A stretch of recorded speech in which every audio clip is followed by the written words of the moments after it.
है कर्म सिद्धांत। सबसे इंपॉर्टेंट टॉपिक है और हर धर्म का आधार ही कर्म सिद्धांत है। वो धर्म जो पुनर्जन्म को नहीं मानते हैं, जैसे क्रिश्चियनिटी, जैसे मुस्लिम्स, वो कर्म सिद्धांत को नहीं मानते। वो कहते हैं कि एक ही जन्म है और इसी जन्म में अपने को बेस्ट करके चले जाना है। पर हिंदू, जैनिज्म, बुद्धिज्म और भी जितने हमारे धर्म हैं, वो सभी लोग कर्म सिद्धांत को मानते हैं। बेस ही कर्म सिद्धांत पे है। 6 स्पिरिचुअल लॉज हैं। पहला लॉ ऑफ कॉन्शियसनेस है, इनके बारे में हम बाद में चर्चा करेंगे। उसमें सेकंड लॉ है, थर्ड लॉ है, सॉरी, लॉ ऑफ कॉन्शियसनेस, फिर लॉ ऑफ रीइंकार्नेशन, थर्ड है कर्म सिद्धांत, जिसके बारे में आज हम विस्तृत रूप से तो नहीं करेंगे चर्चा, क्योंकि आप लोग उतना नहीं समझ पाएंगे। पर फिर भी इतनी जानकारी मैं दे दूंगी कि आज से, अभी से आप लोग अवेयर हो जाए कि आप क्या बोल रहे हैं, क्या सोच रहे हैं, क्या कह रहे हैं। तो जब तक कि मैं मेडिटेशन में नहीं आई थी, मुझे इतना ही मालूम था कि हम अगर किसी का बुरा करते हैं तो हमारे साथ बुरा होता है। व्हाट्सएप में और जितने मेरे मम्मी पापा, सोसाइटी और जो स्कूल्स में हमने पढ़ा था, बस इतना ही मुझे मालूम था। जब मैं मेडिटेशन में आई और मुझे कर्म सिद्धांत के बारे में मालूम चला, तो मैं शॉक्ड हो गई कि जो सबसे इम्पॉर्टेंट चीज है हमारी लाइफ का, वो हमें स्कूल्स में नहीं पढ़ाया गया, हमारी सोसाइटी ने प्रोवाइड नहीं कराया, और ना ही हमारे पंडितों ने इसके बारे में बात किया। तो 3 बीमारियां तो मैंने आप लोगों को बताया था कि डायबिटीज, नर्व कंप्रेशन और एक्जिमा मैंने मेडिटेशन से ठीक किया। जब 3 साल हो गए थे मेरी मेडिटेशन को, मैं थोड़ा बहुत कर्म सिद्धांत समझ रही थी, पर पूरा नहीं समझी थी अच्छे से। 3 साल के बाद मुझे थायराइड हुआ और फ्रोजन शोल्डर हुआ। अब मुझे ये आश्चर्य लगता था कि एक सेकंड, मेरा चार्जिंग में नहीं है।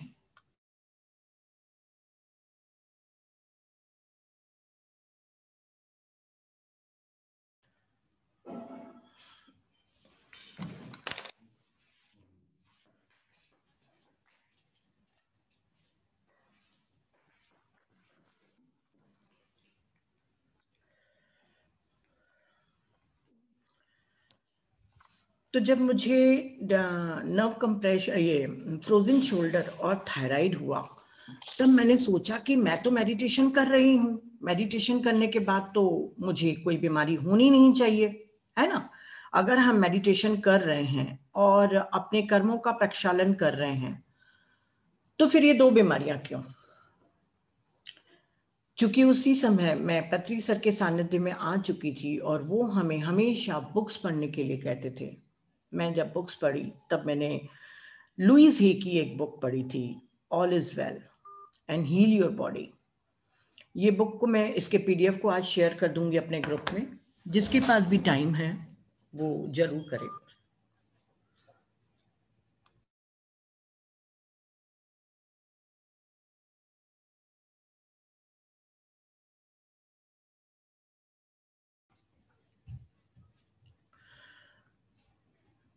तो जब मैंने देखा ये वाली बुक को पढ़ के, और जो डिस्पेंजा की भी मैंने बुक पढ़ी, यू आर द प्लेसिबो, तो मुझे आश्चर्य लगा कि मैं मेडिटेशन भी कर रही हूँ, अपने लिए अवेयर भी हूँ, पर इसके बावजूद मेरे को 2 डिजीज हुई जो मेरे ही कर्म से है। उन दोनों डिजीज का कॉज मुझे मालूम चल गया, और वो दोनों कॉज मेरे में था। थायराइड तब होता है जब आप किसी अपने एंगर को एक्सप्रेस नहीं करते हो, रोकते हो। और उन दिनों जब मैं जिस फ्रेंड के साथ काम कर रही थी, उससे मुझे बहुत नाराजगी थी, क्योंकि हम दोनों ऑपोजिट थे। तो मैं शिष्टाचारवश उसको कुछ नहीं कह पाती थी, और अपने गुस्से को मैं अपने वाणी को दबा के रख लेती थी, या मेरी बच्ची मुझे कुछ कहती थी तो मैं एक्सप्रेस नहीं करती थी और लेट गो कर देती थी। शायद कुछ एक मेरे सप्रेस थे, मेरी एंगर, जो मेरे को थायराइड का कारण बना। फिर मैंने एफर्मेशन करना शुरू किया, और विजुअलाइजेशन, जो आगे चल के आप लोगों को बताएंगे हम। और जो फ्रोजन शोल्डर का कॉज होता है कि यदि कोई आप अपनी रिस्पॉन्सिबिलिटी को अपने सर पर कहते हैं ना, कंधों पर बोझ होता है जिम्मेदारियों का। तो उस समय कोई एक ऐसा बर्डन था मेरे सर पे जो मैं काफी अपने दिमाग में हैंगओवर करके रखती थी, और मुझे मालूम चला कि ये दोनों तो मेरी ही गलतियां हैं। हर बीमारी हमारा कर्मा है, बिना कर्मा के बीमारी नहीं होती। ये दोनों मेरे ही थॉट के कारण मुझे हुआ था। इसके बाद मैंने और कर्म सिद्धांत के बारे में स्टडी किया। मैं आप लोग को 2 बुक शो करूंगी, अभी मैं लाना भूल गई थी। टॉरकॉम की मैंने पढ़ा कर्मा एंड रीइंकार्नेशन, और एक हमारी पिरामिड स्पिरिचुअल सोसाइटीज ने बनाया है कर्मा का बुक। और भी मैंने काफ़ी यूट्यूब में और काफ़ी आर्टिकल्स पढ़ के मैंने जो भी प्रेजेंटेशन आप लोग के लिए लाई हूँ, काफ़ी हद तक के आप लोग समझ जाएंगे। और आज से आप लोग कभी भी भगवान से नहीं डरेंगे, डरेंगे तो अपने कर्मों से, क्योंकि मैं भी बेहद प्यार करती हूँ ईश्वर से। इतना सुंदर जीवन दिया, इतना सुंदर ध्यान का मार्ग दिया, पर हाँ, अपने एक एक थॉट, अपनी एक एक वाणी के पर बहुत ज़्यादा अवेयर रहने की कोशिश करती हूँ।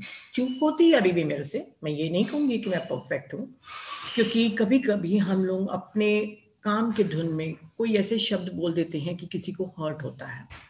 तो चलिए इस बारे में बाद में बात करेंगे। हम जानते हैं कि कर्म है क्या।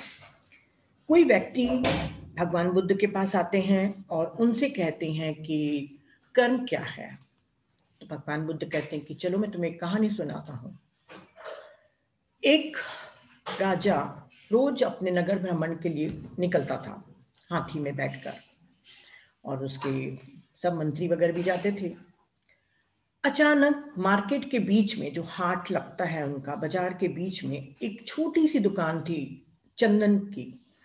उस दुकान के सामने खड़े होकर वो अक्सर कुछ सोचता था, अपने हाथी को रोककर फिर आगे बढ़ जाता था। तो उसके मंत्री पूछते हैं कि आप यहाँ पर रोज क्यों रुक जाते हैं और क्या सोचते हैं। तो राजा कहता है कि जो सामने में दुकान है चंदन की लकड़ी की, उस आदमी को मुझे फांसी देने का मन हो रहा है। तो मंत्री कहते हैं कि आप तो उसको जानते भी नहीं, उसने तो आपका कुछ भी नहीं बिगाड़ा है, पर आप ऐसा क्यों सोचते हैं। राजा कहता है पता नहीं, बस मुझे मन होता है कि उसे दंड दिया जाए मृत्यु का। राजा पहुंच जाता है महल। मंत्री को लगता है कि ये राजा ऐसा क्यों सोच रहा है, तो उसका मंत्री भेष बनाकर उस दुकानदार के पास पहुंचता है और दुकानदार से पूछता है कि भाई कैसे चल रहा है तुम्हारे चंदन के लकड़ी का धंधा। तो वो दुकानदार कहता है कि बहुत ही बुरा चल रहा है, आजकल लोग चंदन खरीदते कहाँ हैं, आते हैं चंदन की लकड़ी को सूंघ के दाम पूछ के चले जाते हैं, और घर की हालत बहुत बुरी हो गई है भाई। और यदि इसी बीच में अगर राजा मर जाए तो मेरा बहुत सारा चंदन बिक जाएगा, तब मेरे कई महीनों और सालों का खाने की समस्या का हल हो जाएगा। मंत्री आश्चर्य करता है कि ये कैसी सोच रख रहा है। कहता है कि अच्छा ठीक है, मुझे आज थोड़ा सा चंदन खरीदना है, तुम थोड़ा सा चंदन दे दो। थोड़ा सा चंदन लेके, लकड़ी लेकर उससे रवाना होता है। वो दुकानदार बड़ा खुश होता है, उसको धन्यवाद देता है कि चलो कम से कम आज तुमने चंदन खरीदा, मेरे घर में खाना बनेगा। और वो मंत्री चंदन की लकड़ी लेकर राजा के पास पहुंचता है और राजा को कहता है कि उस दुकानदार जिसको आपने मृत्यु दंड देने के लिए सोचा था, उसने आपके लिए लकड़ियां भेजी है। तो वो राजा कहता है कि अरे वो तो बहुत अच्छा इंसान है, मैं तो बेवजह उसके लिए बहुत बुरी बुरी बातें सोच रहा था। ये जाओ और सोने की मोहर उनको दे देना। मंत्री फिर वेश बदलता है और उसके पास जाता है और फिर उसको कहता है कि भाई मैं राजा का मंत्री हूँ और मैं राजा के लिए ही वो चंदन की लकड़ी लेने आया था और उन्होंने तुम्हारे लिए सोने की मोहर भेजी है। दुकानदार पैरों पे गिर जाता है मंत्री के और कहता है कि माफ करना, मुझे नहीं मालूम था कि हमारा राजा कितना अच्छा है। मुझे तो लगता था कि हमारे राजा को हमारी कोई फिक्र ही नहीं है। मैं बेवजह उसकी मृत्यु के लिए सोच रहा था। और इस तरीके से कहानी खत्म होती है। तो भगवान बुद्ध कहते हैं जो दुकानदार अपने स्वार्थ के लिए राजा की मृत्यु की कामना कर रहा था, सिर्फ वो कामना वहीं तक नहीं रही, वो कामना उस राजा तक भी पहुंची और नेगेटिव वाइब्रेशन के बाद क्या हुआ, वहां से भी नेगेटिव वाइब्रेशन मिला। अगर मंत्री मना नहीं करता तो वाकई उसके कर्मों के कारण उसको मृत्यु दंड भी मिलता। तो भगवान बुद्ध ने बहुत ही सुंदर तरीके से कर्म का पूरा सिद्धांत हमारे सामने रखा है। उन्होंने कहा है कि कर्म वो है जो हम बोलते हैं, जो हम सोचते हैं और जो हम करते हैं। अच्छे कर्म भी हैं, बुरे कर्म भी हैं। अच्छे कर्म के बारे में तो आप लोगों को बताने की जरूरत नहीं, सभी प्रबुद्ध लोग हैं, सभी को मालूम है अच्छे कर्म क्या हैं। बुरे कर्म वो होते हैं जब हम किसी के लिए बुरा सोचते हैं, बुरा करते हैं या बुरा बोलते हैं। अगर आप किसी के लिए बुरा बोल रहे हैं, किसी के साथ आप गॉसिप में किसी की बुराई कर रहे हैं, जैसे मैं और आप बात कर रहे हैं, कोई थर्ड पर्सन जो यहाँ पे प्रेजेंट नहीं है, हम उसके लिए बात कर रहे हैं, तो हमारी वाइब्रेशन वहां तक पहुंचेगी। अगर मैं घर में अकेले बैठकर ऑस्ट्रेलिया में दूर किसी अपने दुश्मन के लिए बुरा सोचती हूं, तो ये नहीं है कि मेरी वाइब्रेशन सिर्फ रायपुर तक के ही रहेगी। मेरी वाइब्रेशन ऑस्ट्रेलिया में उस लेडी तक पहुंचेगी जिसके बारे में मैं सोच रही हूं। जैसा कि मैंने पहले भी बताया है कि हम सभी एनर्जी बीइंग है, हर चीज एनर्जी है। तो एनर्जी कनेक्ट होने के लिए कोई टाइम और स्पेस की जरूरत नहीं पड़ती। कहीं पर भी किसी के लिए भी आप बुरा सोच रहे हैं, वहां तक के वो वाइब्रेशन पहुंचेगी। टॉरकॉम बहुत ही सुंदर तरीके से व्याख्या करता है। टॉरकॉम एक एनलाइटेंड पर्सन है जिसकी बुक मैं आप लोग को थोड़ी देर में शो करूंगी। कहता है कि यदि आप किसी को फिजिकली हार्म करते हैं तो 4 multiplied by 4 is equal to 16 times आपको वो वापस मिलेगा। जैसे मैंने किसी को चोट पहुंचाई तो 16 टाइम्स मुझे वो वापस मिलेगा। It's not a punishment, it's a balancing. ये बैलेंस करना है, ये यूनिवर्सल लॉ है। और यदि मैंने किसी को इमोशनली हर्ट किया तो 6 multiplied by 6 multiplied by 6 64 times मुझे उसका भुगतान करना पड़ेगा।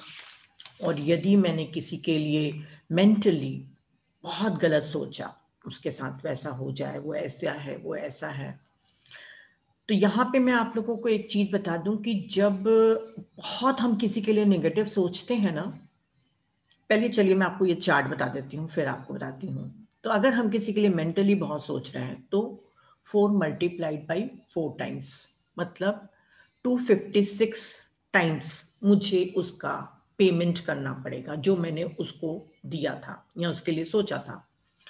और जब हम मेडिटेशन करते हैं और सिद्धियां प्राप्त होती हैं, आगे चल के आप लोग को बहुत सारी सिद्धियों के बारे में मालूम चलेगा।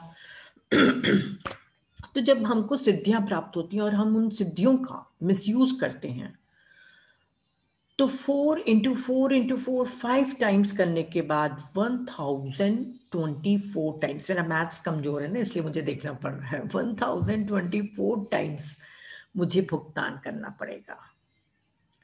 तो अभी जैसे मैं मेंटल का बता रही थी आपको कि यदि मैं किसी के लिए बहुत बुरा सोच रही हूं तो हो सकता है मेरी इंटेंसिटी, मेरी सोच इतनी ज्यादा होगी कि उसको शारीरिक हानि भी हो सकती है। मतलब एक्सीडेंट वगैरह नहीं, मतलब उसको पेन हो सकता है बॉडी में या कुछ भी, जिसको हम लोग कई बार हिंदू लोग कहते हैं ना, नजर लग गई है ना, हम लोग वो जो कहते हैं काइंड ऑफ वही है, समझ लीजिए। तो यदि मैंने किसी के लिए बहुत बुरा सोचा तो उसको शारीरिक पेन भी हो सकता है। अगर उसको शारीरिक पेन हुआ तो वहां पर बात खत्म नहीं हो जाती कि उसने पेन सहा और वो लेट गो हो गया, नहीं। उसने जितना पेन सहा उसका 256 टाइम्स मुझे किसी न किसी रूप में पेन सहना पड़ेगा। जो मैं बोल रही हूं, जो मैं सोच रही हूं, जो मैं कर रही हूं, उसका एक एक का हिसाब मुझे देना है। भगवान बुद्ध कहते हैं जब भी आप बोलते हैं, कुछ करते हैं या सोचते हैं, उसी समय आप सीड्स, बीज गिराना शुरू कर देते हैं। अब वो बीज कब फसल बनेगा इसका कोई मापदंड नहीं है, कोई एक चार्ट नहीं है जिसको हम देख के बोलें कि आज मैंने ये बीज गिराया तो 3 महीने में ये फसल पकेगी। कई बार 3 दिन में पकती है वो फसल, कई बार 3 साल में पकती है, कई बार 300 साल के बाद पकती है। तो वो सीड जो मैंने बोया है वो एक सर्कल के रूप में, वर्तुलाकार के रूप में तो पूरा होगा ही। कब होगा? ये सिर्फ और सिर्फ हमारे कुछ गॉड्स या जिसको हम अस्तित्व कहें या ईश्वर कहें, थियोसॉफिकल सोसाइटी तो कहता है कि कर्म के देवता होते हैं, वो डिसाइड करते हैं, हमारे हाथ में नहीं होता। वो कब सीड बन के हमारे पास वापस आएगा फसल के रूप में, हमें नहीं मालूम। तो ये सीड्स क्या हैं अभी हम और आगे जानेंगे, पर कुछ कर्मा का भेद काइंड्स बताना चाहूंगी। एक तो हमारा सभी लोगों का अपना अपना एक इंडिविजुअल कर्मा होता है। जैसे कल खेम जी ने बताया आकाशिक रिकॉर्ड, आकाशिक रिकॉर्ड हमारे पूरे कर्मों का लेखा जोखा है। कोई चित्रगुप्त नहीं बैठा है हमारे आकाशिक रिकॉर्ड में, एक एक मिनट का लेखा जोखा पूरा भरता है, मतलब पूरा लिखा जाता है। एक इंडिविजुअल कर्मा, एक फैमिली कर्मा होता है जो पितृदोष कहते हैं, पर पितृदोष को बहुत ही डिस्टॉर्टेड रूप से हमारे पंडितों ने कहा है। ये बहुत कंट्रोवर्शियल है, इसलिए मैं इसमें ज़्यादा नहीं बोलूँगी। पर पितृदोष आपके गौदान कराने इन सब से नहीं होता है पूरा, वो टॉपिक छोड़ दीजिए। एक फैमिली कर्मा, एक होता है कंट्री कर्मा, एक होता है ग्लोब कर्मा, एक होता है ग्रुप कर्मा। जैसे मैं जो आज ग्रुप के साथ अपनी टीम के साथ काम कर रही हूँ, हम टीम के एक एक मेंबर्स लोग जिस इंटेंशन से, जिस मोटिव से काम करते हैं, हमारी भी एक ग्रुप एनर्जी है। उस ग्रुप एनर्जी से हमारा ग्रुप कर्मा बनता है। कोई भी, चाहे सोशल काम करिए चाहे स्पिरिचुअल काम करिए, जब भी ग्रुप में काम करते हैं तो उसका भी एक ग्रुप कर्मा होता है। जैसे अभी कोविड आया तो ये कलेक्टिव कर्मा है पूरे ग्लोब का। ये कलेक्टिव कर्मा है जिसमें हमको सभी को पेमेंट करना पड़ा। किसी का बिजनेस अच्छा नहीं चला, किसी को मेड्स के कारण काफी सफर करना पड़ा, अलग अलग तरीके से सबको सफर करना पड़ा। पर यदि किसी को होता है तो वो उसका पर्सनल कर्मा है। कोविड कलेक्टिव कर्मा, मुझे हुआ तो वो मेरा पर्सनल कर्मा। ये हमारे इंडिविजुअल और अलग अलग टाइप के कर्मास होते हैं। तो कर्मास तो हैं, और जब से हमने पृथ्वी पर जन्म लिया है तब से लेकर, अगर आप लोगों को हम लोग शायद बताना भूल भी गए हैं कि यदि आज हम लोग सब यहाँ पे बैठे हैं तो कभी भी ये नहीं सोचना कि आपका ये मानव के रूप में दूसरा या तीसरा जन्म होगा। हम 300-400 जन्म ले चुके हैं, हम बहुत जन्म ले लेते हैं, उसके बाद आज इस पोजीशन पर हैं कि हम ध्यान सीख रहे हैं। जब टाइप्स ऑफ सोल्स पढ़ाया जाएगा तब उसमें आपको डिटेल में बताया जाएगा कि किस तरीके से एक मेडिटेशन क्लास भी अटेंड करने के लिए आपके पास उतना जर्नी होनी चाहिए सोल की। तो हम काफी जन्म ले चुके हैं, और काफी जन्म लेने के बाद हमारे जितने भी कर्मा हैं उसको हम किस तरीके से यहाँ पर लाते हैं वो मैं पीपीटीज के रूप में शो करूंगी।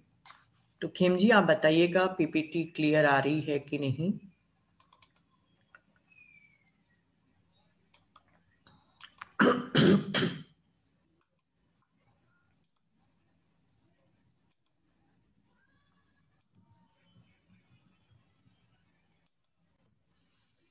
क्लियर है खेम जी? हाँ मैम क्लियर है।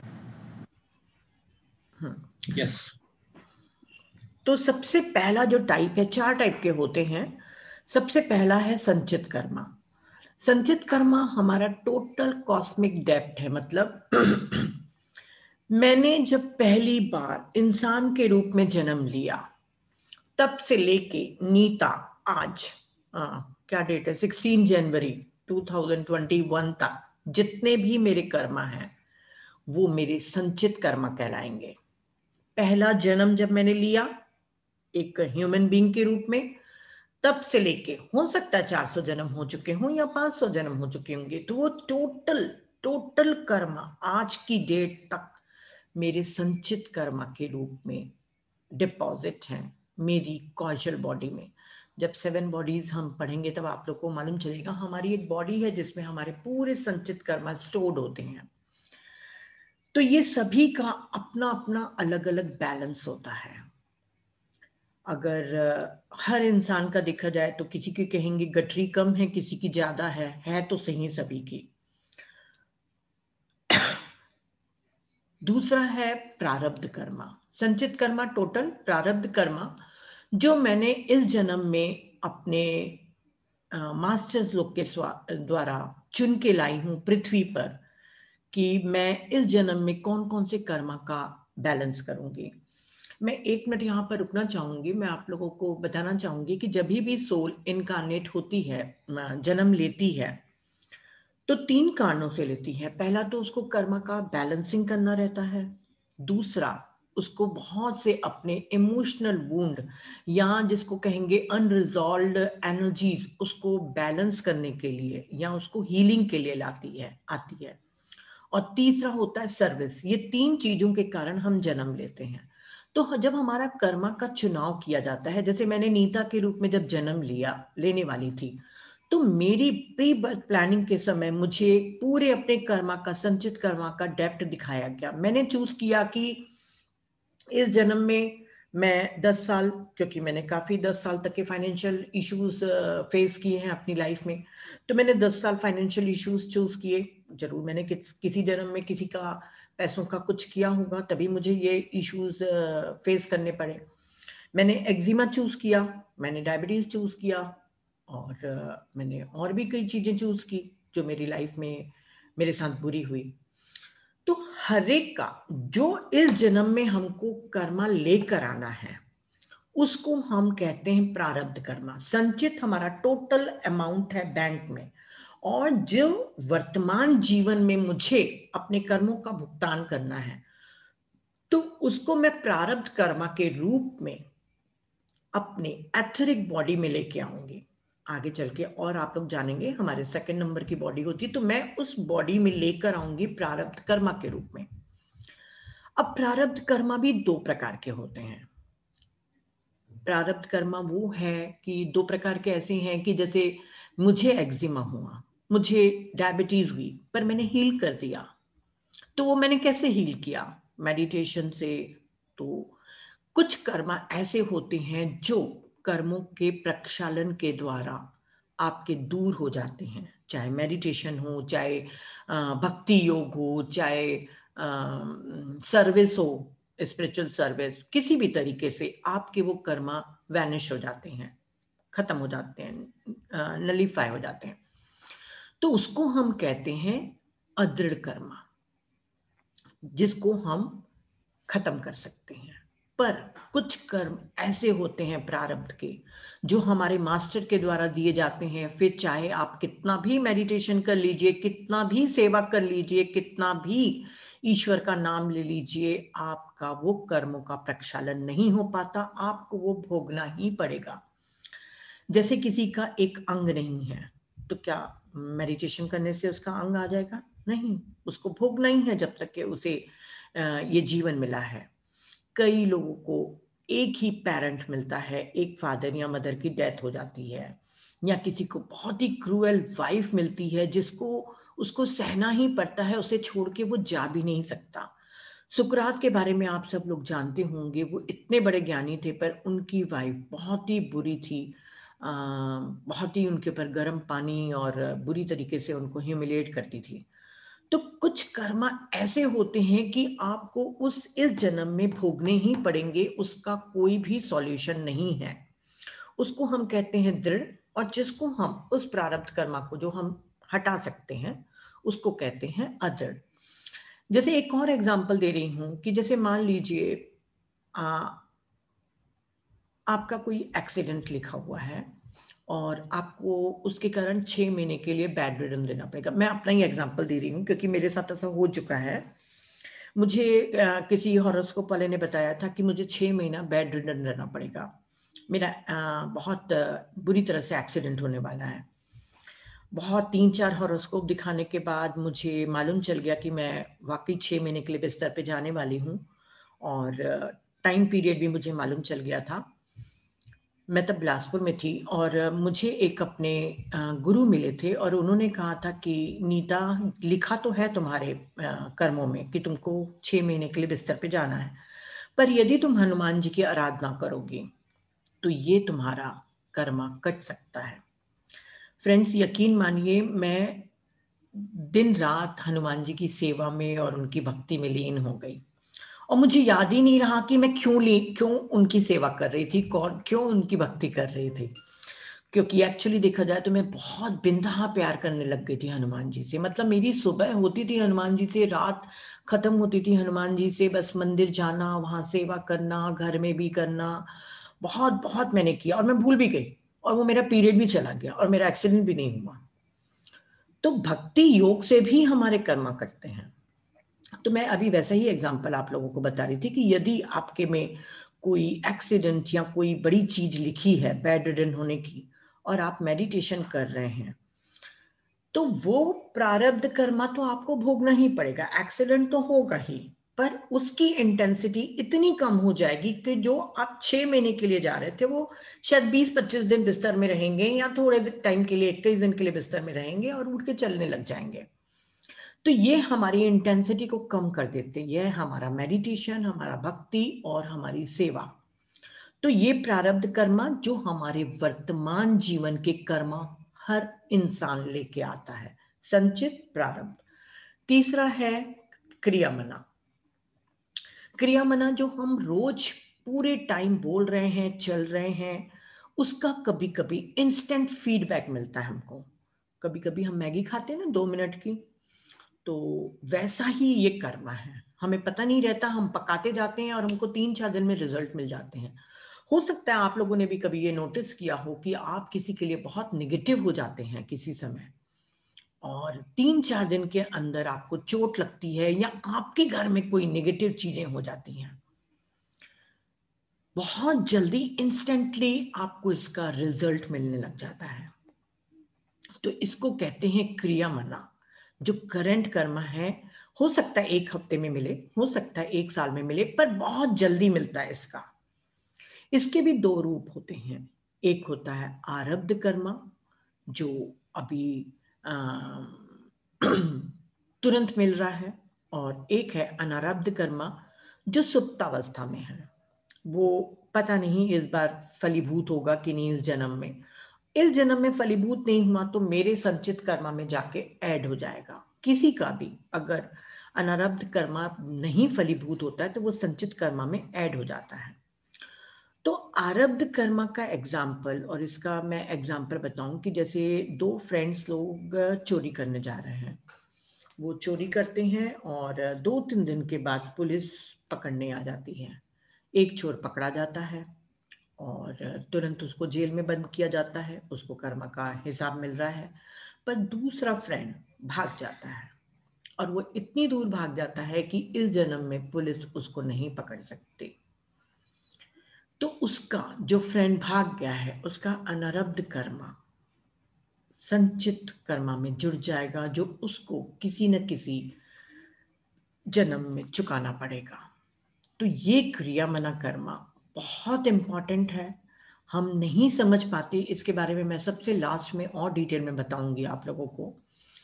4th टाइप का होता है आगामी कर्मा। जो भी हम अपने काम कर रहे हैं सोच समझ के या अनजाने में भी, ऐसा कर्मा जिसका फल मुझे अभी नहीं मिलने वाला इस जन्म में, क्योंकि उसको उसकी फसल को पकने में पूरा 1 जन्म और लगेगा या 10 जन्म और लगेंगे। तो वो मेरे फ्यूचर आगे जो मेरी अगले जन्म होंगे उनके लिए संचित हो जाता है। तो वो आगामी कर्म रहता है, हमारा फ्यूचर कर्म रहता है। और ये हमारे हाथ में है। हमारे हाथ में क्रियामना कर्म है, हमारे हाथ में आगामी कर्म है। तो फ्रेंड्स, जैसे मैं यहाँ पे अभी रोक के आप लोगों को समझाना चाहूंगी कि जैसे जब भी कोई सोल इनकारनेट होती है तो थियोसॉफिकल सोसाइटी ने बहुत ही सुंदर एक तरीके से चार्ट बना के दिया है कि उस सोल को बकायदा शुभ और अशुभ कर्मों के हिसाब से एक रेशियो दिया जाता है। जैसे मान लीजिए किसी को जन्म लेना है, उसने बहुत बुरे कर्म किए हों, तो क्या पूरे इसी जन्म में बुरे कर्म निभाएगी? अगर पूरे जन्म में कर्म वही बुरे कर्म का ही भुगतान करेगी, तो वो इवोल्यूशन कैसे होएगी? वो तो मर जाएगी या सुसाइड कर लेगी। तो हमारे जो मास्टर्स होते हैं वो हमारे शुभ कर्मा और अशुभ कर्मा का एक बैलेंस करके देते हैं कि पहले सुख दुख ऐसे करके हमको हमारे जीवन में आते जाए, ताकि हम अपने बुरे कर्मों को भोग भी लें और अच्छे कर्मों के द्वारा हम इवोल्यूशन भी प्राप्त करें।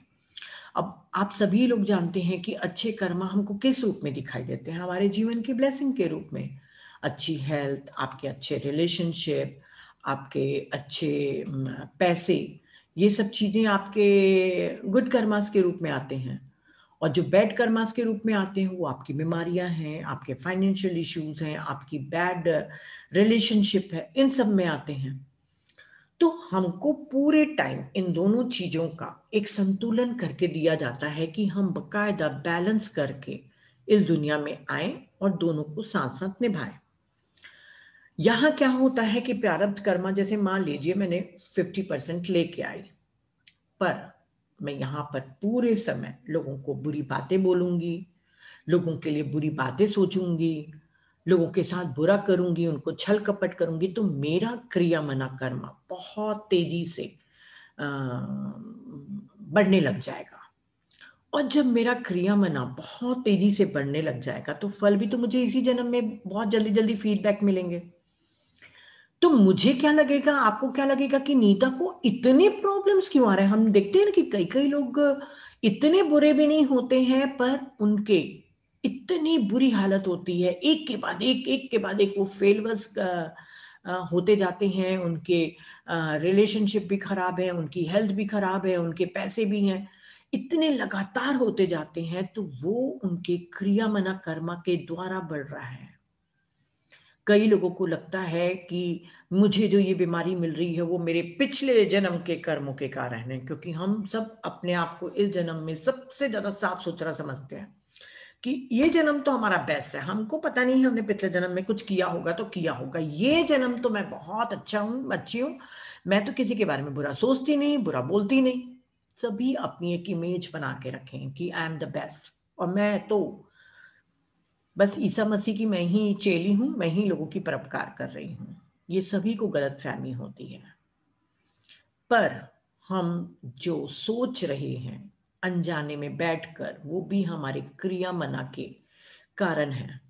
तो क्या ये नहीं हो सकता कि इस जन्म की सफरिंग आपकी क्रिया मना के कारण हो? हर सफरिंग आपके पास कर्मा के कारण नहीं है। जैसे मैंने कहा कि मेरा थायराइड, मेरा फ्रोजन शोल्डर मेरे इसी जन्म के कर्मों के कारण था, क्योंकि वो दोनों थॉट मैंने ही स्टक करके रखा था। तो प्रॉब्लम तो मुझे ही होएगी। तो ये हमको डिफ्रेंशिएट हम नहीं करें कि ये बीमारी मुझे इस जन्म के कर्मा के कारण है कि पिछले जो भी है, हमको डिफ्रेंशिएट करके कोई एनालाइज नहीं करना है। मैं सिर्फ इतना बताना चाह रही हूँ कि आपका एक एक चीज, आपका एक एक काम आपको 3 दिन के बाद भी रिजल्ट दे सकता है। तो क्या बोल रहे हैं, क्या सोच रहे हैं, अकेले भी बैठे हुए, तब भी आप अवेयर रहिए। जरा सा भी किसी के लिए नेगेटिव सोच रहे हैं तो अपने को तुरंत झटका दे दीजिए, हट जाइए उस नेगेटिव थॉट से, क्योंकि सोचना बहुत आसान है पर उसका भुगतान बहुत मुश्किल होता है। तो बी अवेयर अपनी हेल्थ और अपनी रिलेशनशिप, अपनी ब्लेसिंग्स के लिए। तो फ्रेंड्स, ये तो हमने देख लिया कि 4 टाइप के हमारे कर्म हैं। ये डायग्राम के द्वारा बताया गया है कि जैसे एक तरकश में तीर कमान तीरंदाजी करता है, जो वो तीर चला रहा है, तो जो उसके तरकश में जो भी तीर रखे हुए हैं वो उसके संचित कर्म है, जो टोटल उसकी कॉस्मिक डेप्थ है। और जो वो तीर चला रहा है वो क्रिया मना, जो अभी हम कर रहे हैं, अभी प्रेजेंट मोमेंट में, वो क्रिया मना है। और जो वहां बोर्ड पर लग रहा है वो प्रारब्ध कर्मा है, जो इस जन्म में हमने चूज करके लाए हैं और इस जन्म में फलीभूत हो रहे हैं। तो ये हमारे तीनों कर्मा को बताया गया है तीरंदाज के अनुसार। आपको समझ में आ गया होगा, ये बोर्ड पे लगना मतलब वर्तमान में फलीभूत होना। इस जीवन में जब तक कि मैं जिंदा रहूंगी, जो भी मेरे प्रारब्ध कर्मा हैं वो मुझे हर उम्र के हिसाब से चुकाना पड़ेगा। तो ये हमारे प्रारब्ध कर्मा हैं। पर प्रारब्ध कर्मा और हमारे संचित कर्मा को मिटाने का या नलीफाई करने के बहुत से चीजें हैं। हम सभी इंसानों को जब भी जन्म लेते हैं, सभी व्यक्तियों को, सोल्स को एक फ्री विल दी जाती है। फ्री विल कहते हैं हमारे पास स्वतंत्र इच्छा होती है कि हम कभी भी अपने कर्मों को छोड़ के भाग सकते हैं। जैसे एग्जाम्पल के तौर पे अगर मान लो कोई व्यक्ति का हस्बैंड बहुत ही बुरा है, उसको बहुत ही अब्यूज करता है, उसे मारता पीटता है, वो उसके कर्मा के कारण है, क्योंकि रिलेशनशिप टोटली हमारे कर्मा से रिलेटेड होती हैं। तो हस्बैंड अगर जब उसको अब्यूज कर रहा है और उसे नहीं सहना है अपने हस्बैंड को, तो वो अपने हस्बैंड को डिवोर्स देके जा सकती है। ये उसकी फ्री विल है, वो अपने कर्मा को वहीं पर छोड़ सकती है। हाँ, अगले जन्म में उसके कर्मा को जिस तरीके से उसको चुकाना होगा चुकाएगी, पर वो अपने फ्री विल के द्वारा उस कर्मा को छोड़ सकती है। और फ्री विल हमें इस तरीके से भी दी जाती है कि यदि मेरे सारे प्रारब्ध कर्मा खत्म हो गए, जैसे मान लीजिए मैंने बहुत मेडिटेशन कर लिया, मेरे प्रारब्ध कर्मा पूरे खत्म हो गए, तो ये मेरे पास, मेरी सोल के पास फ्री विल है कि मैं अपने संचित कर्मा से कुछ कर्मा लेकर इस जन्म में चुकाऊं। क्योंकि मैं कहूंगी कि भाई मैं तो मेडिटेशन भी कर रही हूँ, सर्विस भी कर रही हूँ, तो खाली क्यों बैठे रहूं। एक काम करती हूँ कि मैं अपने कुछ पास्ट के जो मेरे संचित कर्म है उसको भी मुझे देते जाए मेरे मास्टर्स लोग, ताकि मैं उसको यहाँ पे चुकाते जाऊं। इसीलिए सर्विस करने वाले लोग, कई मेडिटेटर्स लोगों को कई सफरिंग सहनी पड़ती है, सिर्फ इसलिए क्योंकि वो अपने संचित कर्मा के खजाने को खाली करने की कोशिश करते हैं। तो हमारे पास फ्री विल है कि हम बुरे कर्म नहीं बनाएं या अच्छे कर्म करके और अपने चुगतान करके दूसरे पुराने कर्मों को भी हम बैलेंस करते जाएं, मतलब अपने संचित कर्मा से भी लोड को कम करते जाएं। कुछ वेज हैं न्यूट्रलाइज करने के लिए कर्मा के, मैं बहुत जल्दी शॉर्ट में बताऊंगी, टाइम होते जा रहा है। पहला है टॉलरेंस। जब तक के हमको कर्मा हमारा पूरा खत्म नहीं होता, तब तक के हमको उसे सहन करना ही पड़ता है, चाहे वो आपके रिलेशनशिप में हो, चाहे आपके वो फाइनेंशियल इशू हो। कई लोगों को कई टाइम तक के, जैसे मैंने अपनी लाइफ का बताया कि 10 साल तक के कम से कम हमें बहुत ज़्यादा फाइनेंशियल प्रॉब्लम्स हुए थे, पर हमने टॉलरेट किया। वो जब समय बीत गया, जब हमारा वो कर्मा का बैलेंस हो गया, तो हम फिर फ्लरिश हुए। तो वैसे ही बीमारी है, जब तक के आपकी बीमारी आपके बॉडी में आपके कर्मा के हिसाब से रहेगी, तब तक के आपको टॉलरेट करना ही है। चाहे रिलेशनशिप हो, आपको टॉलरेट करना ही है।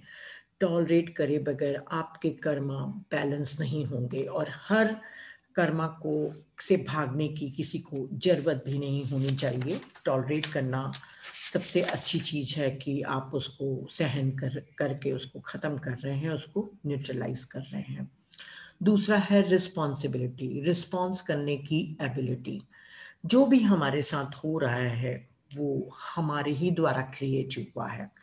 जब हम जान रहे हैं कि किसी ने हमारे लिए भाग्य नहीं लिखा, जो भी है वो हमारा खुद का बनाया हुआ है, चाहे वो बीमारी हो, चाहे फाइनेंशियल इश्यूज हो, चाहे रिलेशनशिप हो। तो जब मैंने ही क्रिएट किया है, मेरे ही कर्मा हैं, तो भोगना भी मुझे है। तो बिना उसको रिएक्ट करे, उसकी प्रतिक्रिया करे या और नए कर्मा बनाए, मैं समझदारी से उसको रिस्पॉन्ड करूंगी, क्योंकि मुझे समझ में आ गया है कि ये मेरा कर्मा है। मैं जिस तरीके से रिस्पॉन्ड करूंगी उसी तरीके से मुझे रिजल्ट मिलेंगे, वैसा ही कॉन्सिक्वेंसेस मुझे फेस करने पड़ेंगे। तो रिस्पॉन्सिबिलिटी लेना कि हाँ ये मैंने किया है, आपके कर्मा धीरे धीरे वैनिश होते जाएंगे। एक्सेप्टेंस, जब भी हम किसी चीज का प्रतिरोध करते हैं उसको और हम एनर्जी देते हैं। What you resist persist. तो जो भी चीज है, जो भी सिचुएशन है आपकी, आप उसको सर्व स्वीकार करिए। स्वीकारना रूपांतरण है। तो जब आप एक्सेप्ट करेंगे कि ठीक है, मैंने ही ये किया है, किसी और को दोष नहीं देंगे, क्योंकि जब हम किसी और को पॉइंट आउट करते हैं या हम दूसरे को दोष देते हैं कि उसके कारण मुझे दुख हुआ, जब हमारी उंगली दूसरे की तरफ उठती है, तब हमारे वो साइकिल बार बार हमारे साथ आते रहते हैं। तो वो जो विक्टिम कॉन्शियसनेस है, उसे विक्टिम कॉन्शियसनेस कहते हैं, जब हम अपना दोष किसी और को दे रहे हैं। जब हम उसको रोक देते हैं और एक्सेप्ट करते हैं कि यस, ये मेरा ही किया हुआ है, तो हमारा दुख भी कम हो जाता है और टॉलरेट करना भी हमारे लिए इजी हो जाता है। तो एक्सेप्टेंस जरूरी है। कंपैशन, हर आत्मा अलग अलग विकास के पड़ाव पर है, और हो सकता है कि मेरे साथ जो बुरा आचरण कर रहा है वो मेरे से कम इवॉल्व हो, तो वो तो अपनी बुद्धि के अनुसार ही मेरे साथ बिहेव करेगा।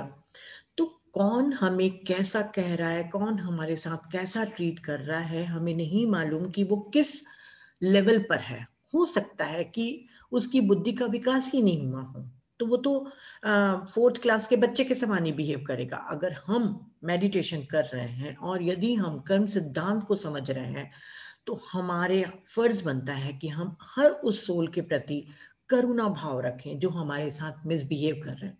हो सकता है वो कर्मा का बैलेंस कर रहा हो या अपनी बुद्धि के अनुसार रिएक्ट कर रहा हो, पर हमारा काम है उसके प्रति करुणा रखना। जब हम किसी चीज का रिएक्ट नहीं करते, करुणा रखते हैं, तो वो हमारा कर्मा न्यूट्रलाइज हो जाता है। नॉन वायलेंस आपके खाने पर भी होना चाहिए। आपको शाकाहारी भोजन लेना चाहिए। कोई भी किसी भी प्रकार के मांस को, जिससे किसी भी जानवर को नुकसान हो, ऐसा भोजन कभी भी नहीं करना चाहिए। इवन एग भी नहीं लेना चाहिए, क्योंकि वायलेंस जब होता है, तब हमारा कर्म का सिद्धांत उतनी ही तेजी से चालू होगा। जैसे आपने किसी चिकन को खाया या कोई भी नॉनवेज को आप खा रहे हैं, तो उस जीव हत्या का दोष आप पर लगेगा।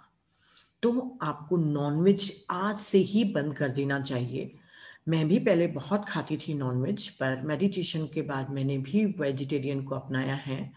और यहाँ पर नॉन वायलेंस के बारे में बता दूं कि सिर्फ हमको खाने के लिए ही नॉन वायलेंस नहीं सोचना है, हम क्या बोल रहे हैं। क्योंकि जब हम बोलते हैं, तो जब बोला जाता है, तो वो किसी मार से ज्यादा हार्म करता है। कहते हैं ना कि वाचिक हिंसा, वाणी से की गई चोट, किसी को शारीरिक चोट से ज्यादा दुख देती है। क्योंकि जब हम किसी को चोट पहुंचाते हैं अपने शब्दों के द्वारा, तो सामने के इंसान के चक्रा सिस्टम का पूरा अनबैलेंस कर देते हैं। उसको हम पूरी तरीके से एनर्जी को उसके डिस्टर्ब कर देते हैं। तो नॉन वायलेंस सिर्फ खाने पर ही नहीं, नॉन वायलेंस हमारे बोलने पर भी रहना चाहिए, ताकि हम कर्मा को न बनाए, बुरे कर्मा को। फॉरगिवनेस का कल पूरा चैप्टर है आप लोग के लिए, कि फॉरगिव करके हम सबसे ज्यादा कर्मा को न्यूट्रलाइज करते हैं। आज जो भी हमारे रिश्ते खराब हैं, वो हमारे अपने खुद के कर्मा के कारण ही हैं, क्योंकि सारे रिश्ते कर्मा से रिलेटेड होते हैं। तो जब हमने ही उस सिचुएशन को बनाया है या उस रिश्ते को क्रिएट किया है, तो हमारा सबसे पहले काम होता है फॉरगिव करना। और यहाँ पर फॉरगिवनेस का मतलब सिर्फ दूसरे को ही फॉरगिव करना नहीं है। अगर आपसे कुछ गलती भी हो गई हो, तो अपने को भी फॉरगिव करना सीखना चाहिए। फॉरगिवनेस के कल पूरे चैप्टर में हम इसके बारे में पूरा जानेंगे, कर्म सिद्धांत और फॉरगिवनेस को किस तरीके से रिलेट किया गया है। इसलिए आज मैं यहाँ पे बहुत शॉर्ट में बता रही हूँ कि फॉरगिवनेस एक ऐसा उपहार है जो हम अपने आप को देते हैं। अगर हम किसी को माफ करते हैं, तो दूसरे के लिए नहीं, अपने को खुश रखने के लिए। तो इससे भी हमारे कर्म न्यूट्रलाइज होते हैं। भक्ति योग, जब हम समर्पण भाव के साथ भक्ति करते हैं, जैसे कि भक्त हमारे हनुमान जी थे, भक्त शिरोमणि कहलाते हैं, या मीरा हैं या गुरु नानक है, गुरु नानक जी जैसे कहते हैं कि जैसे तेरी मर्जी। तो ये जो भी भक्ति योग के द्वारा किया जाता है समर्पण भाव में, ऐसा नहीं कि सिर्फ शब्दों में, भक्ति मतलब समर्पण, जब टोटल हाईएस्ट सरेंडर किया जाता है कि ईश्वर बस अब तू ही है, अब मैं नहीं हूं, तो हमारे सारे के सारे कर्म जल जाते हैं। और भक्ति योग बहुत ही सिंपल भी है और बहुत कॉम्प्लिकेटेड भी है। लोग सोचते हैं कि हमारे सुंदरकांड करने से या कुछ मंत्रों को पढ़ लेने से हमारे कर्मों के प्रक्षालन होंगे, तो ऐसा नहीं है। ईश्वर भाव देखता है, शब्द और आपके मंत्र नहीं। तो भक्ति योग मतलब टोटल सरेंडरेंस। ज्ञान योग, जब सेल्फ रियलाइजेशन हो जाता है, यानी कि जब आप अपने आप को जान जाएंगे और नॉलेज हो जाएगा, और वो जो नॉलेज, जो ज्ञान आपका होगा, वो आप अपनी लाइफ में इम्प्लीमेंट कर लेंगे, तो आपके सारे कर्म जल जाएंगे। गीता का बहुत ही प्यारा श्लोक है, ज्ञानाग्नि दग्ध कर्माणाम। ज्ञान की अग्नि हमारे कर्मों को जला देती है। तो ये ज्ञान योग के द्वारा 4 योग होते हैं, भक्ति योग, ज्ञान योग, ध्यान योग और कर्म योग। तो ज्ञान योग भी एक रास्ता है अपने कर्मों के प्रक्षालन का। कर्मयोग, कर्मयोग का अर्थ है सेल्फलेस सर्विस। अगर आप किसी अपने फायदे के लिए या अपने नेम और फेम के लिए या पैसे के लिए या स्पिरिचुअल बैच पहनने के लिए सोशल सर्विस कर रहे हैं, वो स्पिरिचुअल सर्विस कर रहे हैं, या लोगों को दिखाने के लिए कि ये कुआं मैंने खुदवाया, ये मंदिर मैंने बनवाया, नाम लिखवाते हैं ना, ये मंदिर इसके द्वारा बनाया गया, ये कमरा इसके द्वारा। जहाँ पे भी आप अपना नाम और फेम, नेम चाहते हैं और स्वार्थ के लिए, अपने ईगो के लिए आप जब कोई भी सेवा करते हैं, तब उसका कोई भी फल नहीं मिलता। अगर जब आप सेल्फलेस, एक करुणा भाव से करते हैं कि मैं दूसरों की मदद करूं, जब आप कर्म योग करते हैं, मतलब निस्वार्थ भाव से जब लोगों की सेवा करते हैं, तो आपके कर्मों का प्रक्षालन बहुत बहुत बहुत तेजी से होता है। अगर आप 6 घंटा मेडिटेशन करें और निस्वार्थ भाव से 1 घंटा आप सर्विस करें, तो दोनों के कर्मों के प्रक्षालन का अमाउंट बराबर होगा। ऐसा एक अप्रोक्सीमेटली आपको बता रही हूँ, ये कोई मैथमेटिक्स नहीं है, मैं एक अप्रोक्सीमेटली बता रही हूँ कि कई गुना आपको ज्यादा सेवा के द्वारा आपके कर्म कटते हैं। और सबसे लास्ट है हमारा मेडिटेशन। जैसे भक्ति योग के द्वारा, ज्ञान योग के द्वारा, कर्म योग के द्वारा होता है, वैसे ही ध्यान योग, यानी कि जिसे राजयोग कहा जाता है, मेडिटेशन के द्वारा मैक्सिमम मैक्सिमम आपके कर्मों का प्रक्षालन होता है। आपको यदि लगता है कि हम सिर्फ सांस को ऑब्जर्व कर रहे हैं और आंखें बंद करके बैठे हैं, तो इससे हमारे कर्मों का प्रक्षालन कैसे होता है? तो इसके पीछे पूरा एक साइंस है जो हम आपको कभी आपके साथ शेयर करेंगे। ध्यान वो प्रक्रिया है जो आपके कर्मों को जलाती है। ध्यान के 2 फायदे हैं।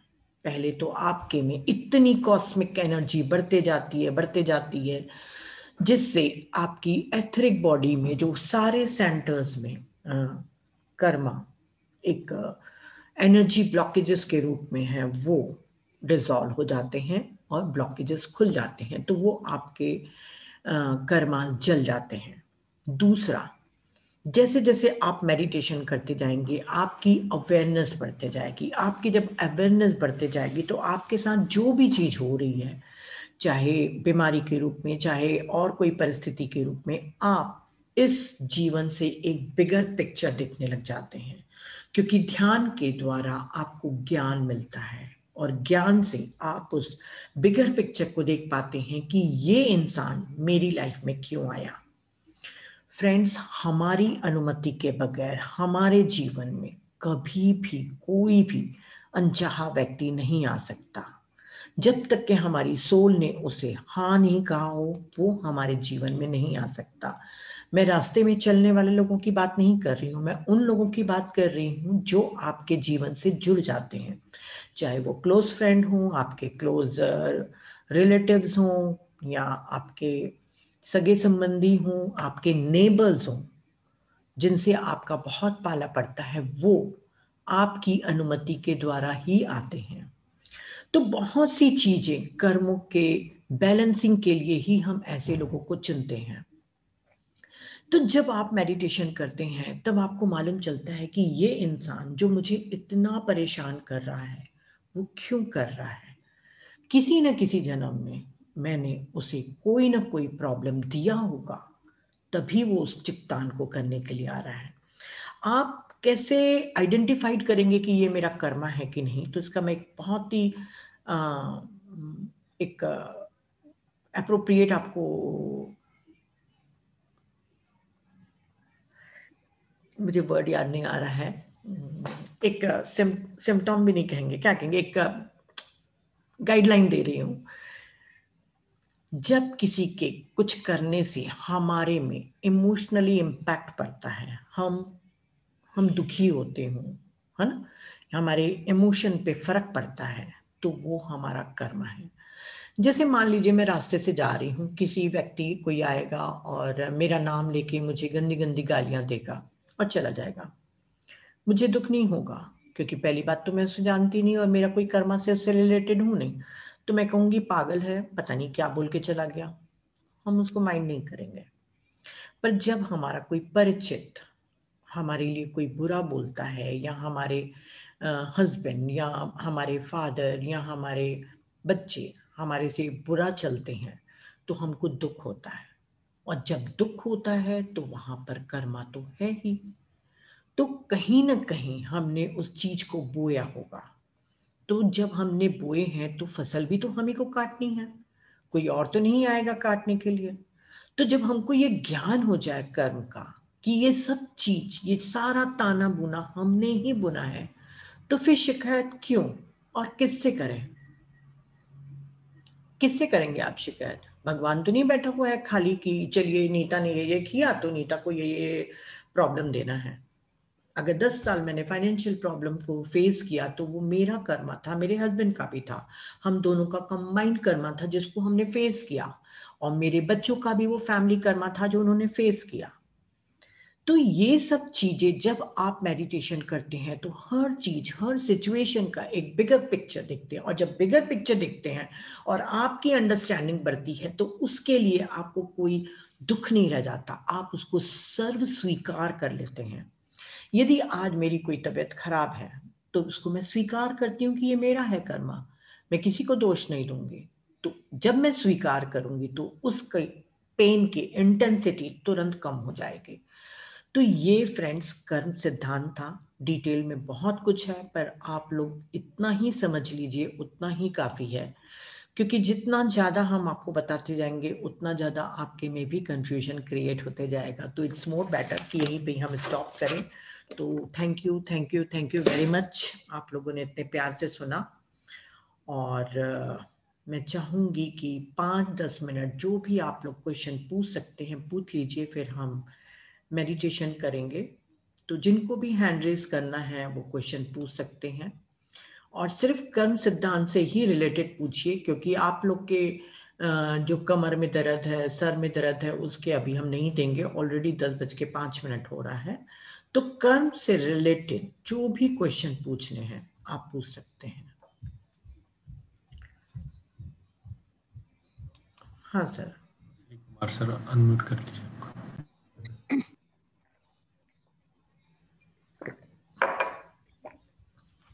हाँ सर पूछिए।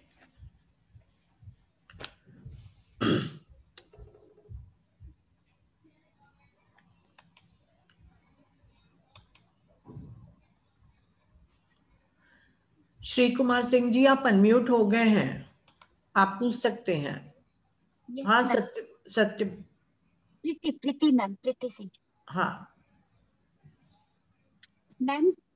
हाँ आपने जब कहा कि हमें लगता है कि हम इस जन्म में बहुत अच्छे कर्म किए हैं, और सच में अगर हमने शुरू से किसी का बुरा नहीं किया, फिर हमारे साथ सब क्यों, मतलब एकदम से क्या बोले उसको, अपोजिट, जैसे हम हैं जस्ट उसके अपोजिट क्यों मिलते हैं हमें? मतलब कोई अगर सीधा है तो फैमिली वैसे तो मिल अभी अभी मैंने जो बताया प्रारब्ध कर्मा, आप सुने थे ध्यान से?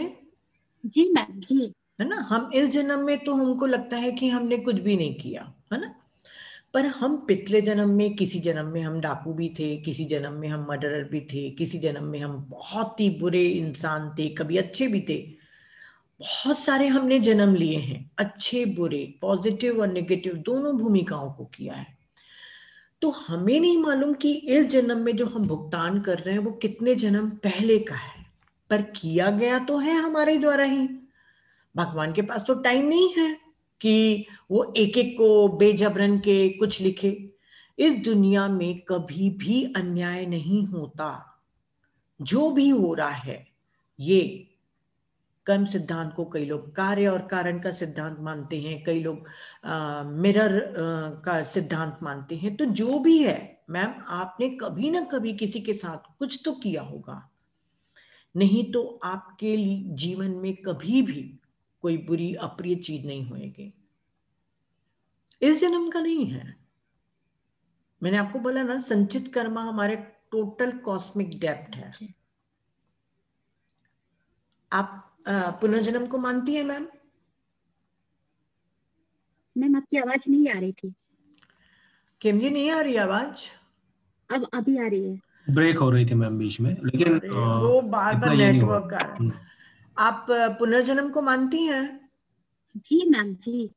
आपने ये सोचा है कि आपने भी कई जन्म लिए होंगे?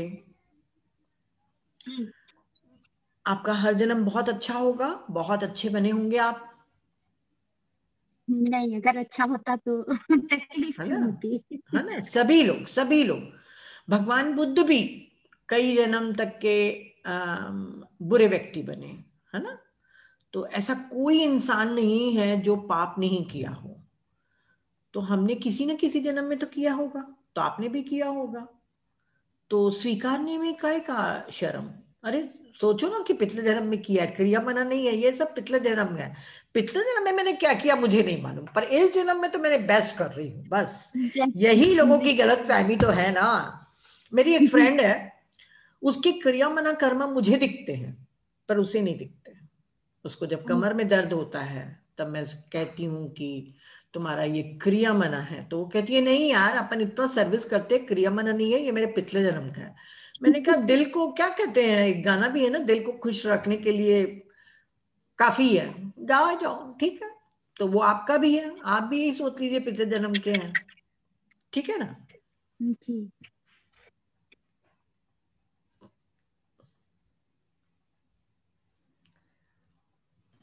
और किसी को पूछना है तो हैंड रेज कर दीजिए प्लीज।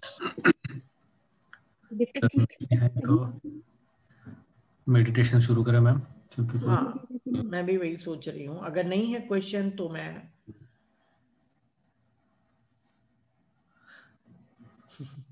थैंक यू सिमरन जी। सिमरन बेटा, आज से ही जुट जाना कर्मा को ठीक करने के लिए।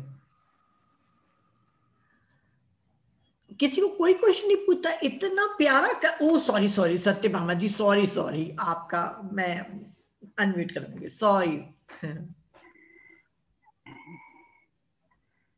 कर दिया है अनम्यूट? हाँ हाँ, बोलिए। सबको नमस्कार। जैसे हिंदू धर्म में बहुत सारे मिथ हैं कि 64,000 योनि के बाद मनुष्य जन्म मिलता है, इंसान का जन्म। आपका कहना है कि पिछले जन्म के कर्म जो है वो कर्म जो है वो हमारा भाग्य हो जाता है। दूसरा, हिंदू धर्म में ये भी मिथ है कि भाग्य के आगे सब बेकार है। हमारा भाग्य जो है उसको कोई नहीं बदल सकता, और जो होना है वो तो होता ही है। ऐसा करके कई लोग अपनी गलतियों को भी ढाकते हैं, वो अलग बात है। तो जब 64,000 योनि के बाद इंसान का जन्म होता है, अगर मिथ को माने तो, मैं बहुत नहीं मानती पर मिथ को माने तो ऐसी स्थिति में तो पिछले जन्म में हम इंसान नहीं रहे होंगे, कीड़े मकोड़े होंगे, कुछ भी हो सकते। तब कर्म हमारा मतलब कैसा वो कर्म था? जो जो जन्म रहा होगा उसी जन्म के, जिस योनि में जन्म होगा उसी योनि के अनुरूप हम कर्म किए होंगे। मान लो कोई वन्य जीव बन गए तो हमने मांस भी खाया होगा, हत्या की होगी। शेर होंगे तो हिरण को मार दिया नहीं, होगा। वो जानवरों को कर्म नहीं चढ़ता। मैं आपको बता रही हूँ सत्यभामा जी, अब हिंदू धर्म क्या कहता है वो मैंने भी पढ़ा है, जो आप बता रहे हैं ना, मैंने भी 47 ईयर्स तक यही पढ़ते रही थी। हमारा जो मानव जन्म है ना, वो जो 84 लाख योनि वगैरह आप छोड़िए, हम आपको बता रहे हैं, कभी किसी टाइम में हम पहाड़ थे, हम मिनरल किंगडम से आए हैं, mineral kingdom to plant kingdom, plant kingdom to animal kingdom, animal kingdom to human kingdom. ठीक है, राइट राइट। भगवान बुद्ध के 550 जन्म हो चुके थे। वो अपने पुनर्जन्म में आखिरी की जो योनि देखे थे वो गाय तक के देखे थे, पेड़ तक भी नहीं पहुंच पाए थे। उन्होंने कहा था कि मैंने आखिरी से आखिरी जन्म देखा है कि मैं एक गाय था, उसके पहले के जन्म वो नहीं देख पाए, उसके जो भी थे पेड़ और पहाड़। तो हमारा इवोल्यूशन ये हुआ है, प्लांट्स किंगडम से फिर ऐसे करते करते हम हुए हैं। और हमको ये कभी नहीं बताया गया कि हम कई बार जन्म ले चुके हैं। पुनर्जन्म कहा कहता है हिंदू धर्म, पर वो क्या कहेगा कि बहुत मुश्किल से मानव योनि मिलती है ना। अरे हम पिछले जन्म में भी मानव थे, अगले जन्म में भी मानव रहेंगे, यहां से हम एनिमल किंगडम में नहीं जाते। एक्सेप्शनल होता है, एक्सेप्शनल होता है जब वो डिमोशन होके आप एनिमल किंगडम की तरफ जाते हैं। जब हम आपको 6 स्पिरिचुअल लॉज बताएंगे ना, तो उसमें जो है आपका 4th लॉ, लॉज ऑफ हेस्टनिंग, अपना प्रोग्रेशन, मतलब हर आत्मा विकास कर रही है। अभी जो नीता है और 400 जन्म जो नीता ले चुकी है ना, उसके बाद ये नीता बनी है। इसके पहले 5-6 जन्म पहले मैं कोई कीड़ा मकोड़ा नहीं थी, मैं तब भी कोई मानव के रूप में थी, पर पता नहीं मेल या फीमेल जो भी रहा होगा। 7 types of 7 stages of soul है। ठीक है, जब पहली बार इंसान के रूप में जन्म लिया जाता है, वहां से उसका कर्म चालू होता है। वो जब हम आपको बताएंगे ना टाइप्स ऑफ सोल, तब आपको पूरा समझ में आएगा कि कैसे हम पहली बार कर्मा शुरू करते हैं, और ऐसा शुरू करते हैं कि उसी के जाल बून में हम फंस जाते हैं। तो आप वो बिल्कुल मत सोचिए हम पिछले जन्म में भी इंसान थे। सत्यभामा जी, हो सकता है आप पिछले जन्म में मेल रही हो, मेल रही हो, मैं भी रही हूँ, हम नहीं जानते हैं, या फीमेल ही रहे हो, पर थे इंसान ही। हम जानवर से यहाँ नहीं आए हैं, है ना। Okay, thank you, thank you. ऐसा 4 टाइप का आपने सुना था सत्यभामा जी? क्या चीज? कर्म सिद्धांत को ये? हाँ हाँ, आपने सुना था कि हमारे विचार करने से भी हमको कर्म लगता है? जैसे मुझे नहीं मालूम था ना आज ना, इसके पहले मालूम था क्या मैम? नहीं मालूम था। तो आज सुना ना, है ना। तो मैं तो सोचिए 47 इयर्स तक के पता नहीं किसके लिए क्या क्या सोचते रहती थी। अगर किसी ने बोल दिया तो अपन कितना उसके लिए कर्ज करते हैं, कितना रिवेंज लेने की कोशिश करते, तो कितने हमने कर्मास इकट्ठे कर लिए। तो ये तो हमारे को स्कूल में पढ़ाना चाहिए कि सोचना भी गलत है, अगर सोचे भी गलत आपका कर्म हो गया।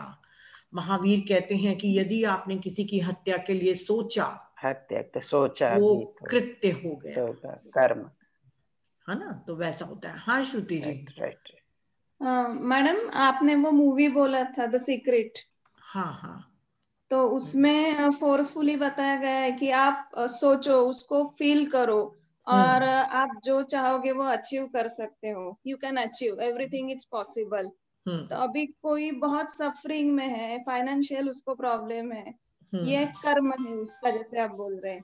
तो वो लेवल पे मेडिटेट करके और सोच के स्ट्रॉन्ग फीलिंग रख के वो अचीव कर सकता है, तो उसका वो कर्म नील हो जाता है क्या? मतलब बिल्कुल हमारे पास फ्री विल है।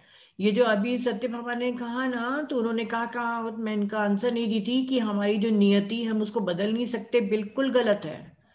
हम अपनी नियति को बदल सकते हैं। We create our own reality. अगर आपको अपने ऊपर विश्वास है, अपनी कैपेबिलिटीज आपको मालूम चल जाए, तो आप हर चीज वो पा सकते हो। ओके। अगर कोई फाइनेंशियल प्रॉब्लम में है, अगर वो बिल्कुल जुट जाए तो इस दुनिया की कोई ताकत उसको अच्छी जीवन से महरूम नहीं कर सकती। पर उसका विल पावर, उसकी कंटिन्यूटी है ना। ऐसा नहीं कि 2 दिन आपने लॉ ऑफ अट्रैक्शन किया और 4 दिन बिस्तर पे सो गए कि ठीक है भाई हो जाएगा तो देखते हैं, फिर 3 दिन किया, अरे आज टाइम नहीं मिला। ऐसा नहीं होता है। आपको अपने ऊपर फेथ रखना है, कोई डाउट नहीं लाना है, उसको कंटिन्यूअसली आपको जब तक के वो मैनिफेस्ट नहीं हो आपको करते जाना है। इसके बहुत बहुत सारे डिटेल में भी आपको यूट्यूब में मैं आप लोगों को बता दूंगी कि एबेंडेंस पाने के किस तरीके से हैं। इसके स्विच वर्ड है money magnet, I am a money magnet. वो 100 बार, 150 बार, 500 बार बोले I am a money magnet, उसके पास वो अपॉर्चुनिटी आएगी। पर फेथ है ना, अपने ऊपर फेथ और कंटिन्यूअसली करना, तो वो सब चीजें पॉसिबल है। फेट जो हम नसीब लेके आते हैं उसको हम अपने फ्री विल से बदल भी सकते हैं, है ना। ठीक है Shruti ji? Thank you. Thank you. हाँ रीनू जी, थैंक यू। हाँ रीनू जी मैडम, मेरे को तो मेरा आंसर मिल गया। आपने अभी बताया ना कि मुझे मिल गया कि मेडिटेशन ही करना है और इसी से अपने सब कर्म करने हैं। ठीक, मुझे मिल गया मेरा आंसर अभी। पर एक चीज मैं बता दूं कि कुछ जो दृढ़ कर्मा होते हैं, है ना, कुछ दृढ़ कर्मा जैसे उनको भोगना ही है आपको, वो आपके नहीं होंगे। पर हाँ ये है, अगर आप बोलोगे कि दृढ़ कर्मा से अगर मेडिटेशन से नहीं ठीक होते तो फिर क्यों करें, पर मैं आपको बता रही हूँ कि दृढ़ कर्मा अगर आपके में कोई सफरिंग लिखी है, कोई बीमारी से वो नहीं ठीक हो रही है, तो कम से कम उस बीमारी को, उस चीज को सहने की आपको शक्ति आ जाएगी। जैसे आर्थिक अच्छा दृढ़ कर्मा, जैसे अपने आर्थिक स्थिति से भी जूझ रहे हैं तो वो भी लंबा लॉन्ग टाइम चलती है या उसको भी? नहीं, उसको तो आप मत करिए। दृढ़ कर्मा अपन वो बोलेंगे जो एक कोई बहुत बड़ी सफरिंग होती है। देखिए एबेंडेंस तो बहुत इजीली कर सकते हैं। ईश्वर ने पूरे अस्तित्व में इतना पैसा है, बस मांगने की देरी है आपकी, है ना, मांगने की और विश्वास करने की। विश्वास करने की। हाँ, आप अगर कृष्ण के ऊपर भी विश्वास करके करेंगे तब भी आपको उतना ही फल देगा जितना आप अपने ऊपर करेंगे। ऐसा है faith. Okay, thank you madam, thank you so much. Thank you. हाँ श्री कुमार जी। जी मैम, आपने उस टाइम बताया था कि जैसे हम कर्म करते हैं, ठीक है, तो किसी को हर्ट किया तो उसके लिए जैसे जो अब चार्ट आपने बताया था ना कि सोचना, किसी को हर्ट, 3 चीजें आपने बताई थी, तो तीनों का कुछ बताया था कि इतना गुना मतलब मल्टीपल करके बताया था। तो सबसे ज्यादा मतलब सोच का होता है ना, सोच का ही आप समझिए। साइकी सबसे ज्यादा होता है, वो आप नहीं समझेंगे। सिद्धियां, जैसे मान लीजिए मुझे कोई सिद्धि मिल गई, उस सिद्धि को मैं गलत यूज करके आपसे पैसे लूट ली, आपको मिसयूज कर ली, वो सबसे कॉम्प्लेक्स कर्म है। उससे कम है मेंटल। जब मैं किसी के लिए बुरा सोचूंगी कि उसके साथ वैसा हो जाए, ऐसा हो जाए, वो बहुत बुरी है, बहुत बुरी है, तो वो मैं मेंटल हार्म कर रही हूँ ना उसको। तो मेरे वाइब्रेशन वहां तक के जा रहे हैं और उसका 256 टाइम्स मुझे भोगना पड़ेगा। फिर है इमोशनल और सबसे कम इंटेंसिटी वाला है फिजिकल। ओके, चलिए ठीक है, अब हम लोग मेडिटेशन में बैठते हैं। फटाफट आप लोग अपना चश्मा उतार लीजिए, जिन्होंने भी चश्मे पहने हैं। आज हम जल्दी से मेडिटेशन करने बैठे।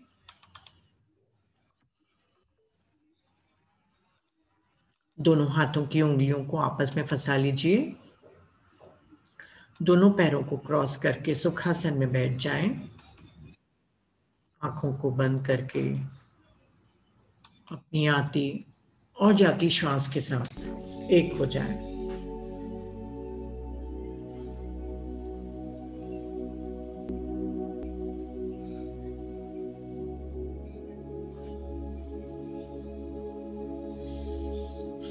न कोई मंत्र, न कोई जाप, न कोई इष्ट, न कोई गुरु। इस समय केवल आपकी श्वास ही आपका गुरु है।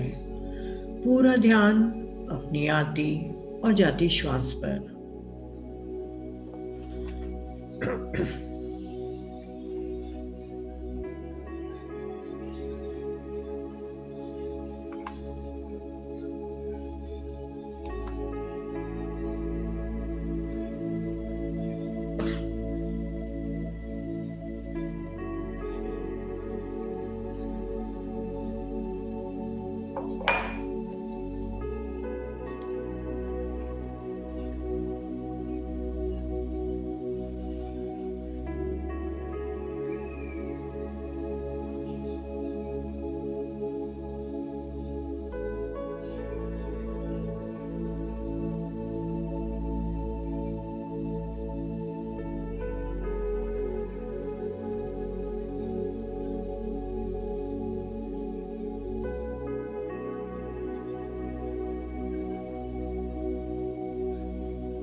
जैसे जैसे आप श्वासों की तरफ ध्यान केंद्रित करते जा रहे हैं, आपका शरीर शिथिल होता जा रहा है। शरीर में कोई तनाव नहीं है, बिल्कुल आरामदायक स्थिति में शरीर शिथिल हो गया है।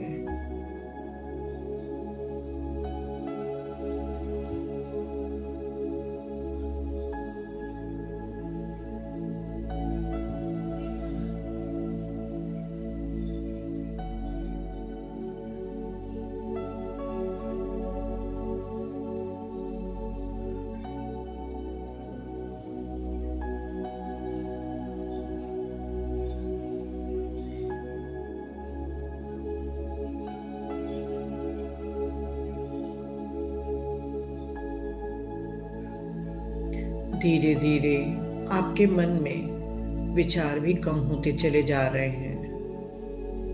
आपका मन शांत और शांत होता चला जा रहा है। अब कोई सोच नहीं, कोई विचार नहीं।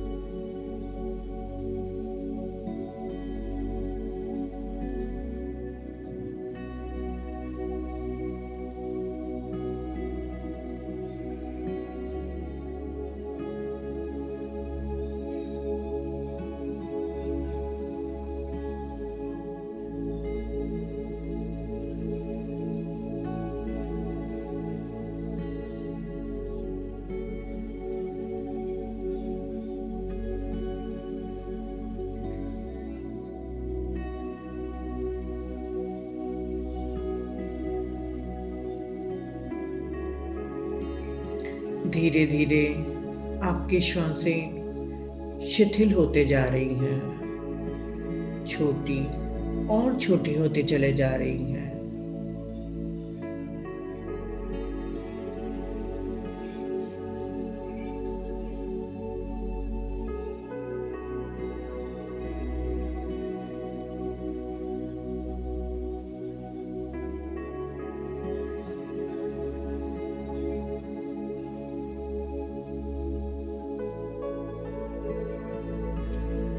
अब आपका पूरा शरीर शिथिल हो चुका है, मन शांत हो चुका है, सांसें छोटी, सरल और स्वाभाविक सहज रूप से चल रही हैं।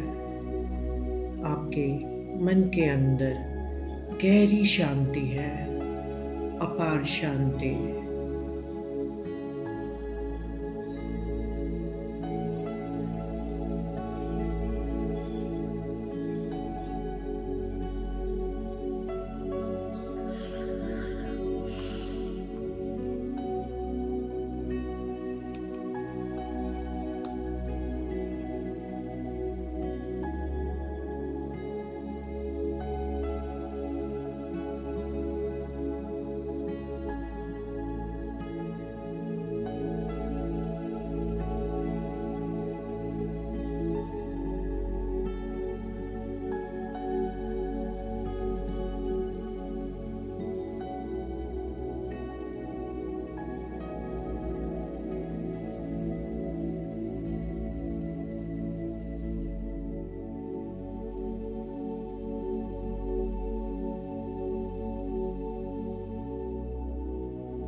हम शरीर नहीं हैं, हम मन भी नहीं हैं, हम शरीर और मन के पार शुद्ध चैतन्य है, जिसने मानव जीवन केवल ज्ञान को अर्जित करने के लिए चुना है।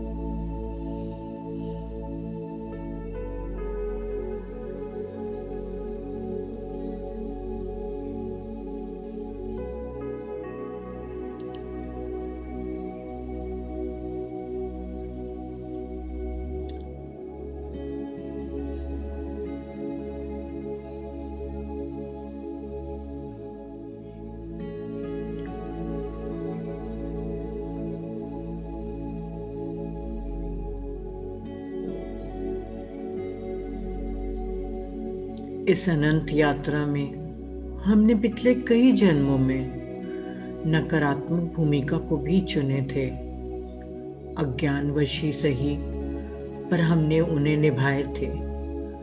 अपने समस्त पिछले जन्मों के नकारात्मक भूमिका के कारण ही हम धीरे धीरे मानव अनुभवों के द्वारा करुणा, सहन शक्ति, संवेदना, सेवा कई गुण सीख पाए हैं।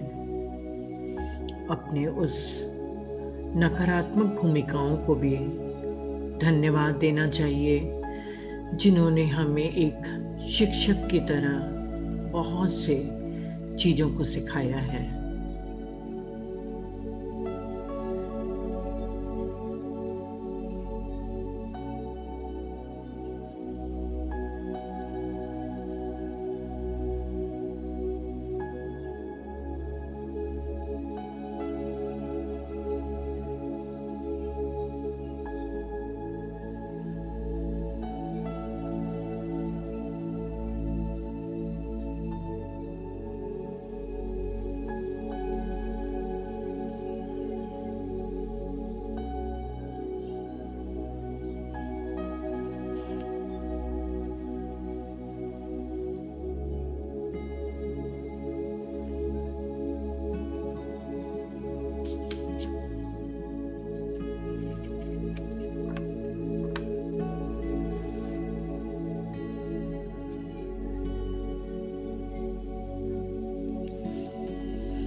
पिछले जन्मों की अनंत यात्रा में हमने बहुत से सकारात्मक भूमिका भी करी है।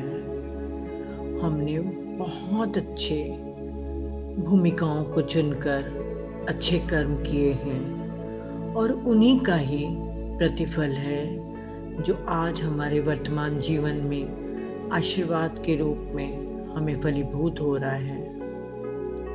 अपने उस सभी सकारात्मक जीवन के प्रति भी आभार व्यक्त करिए, जिसके अच्छे कर्मों के कारण हम आज इतना कुछ सीख रहे हैं और सुख को प्राप्त कर रहे हैं।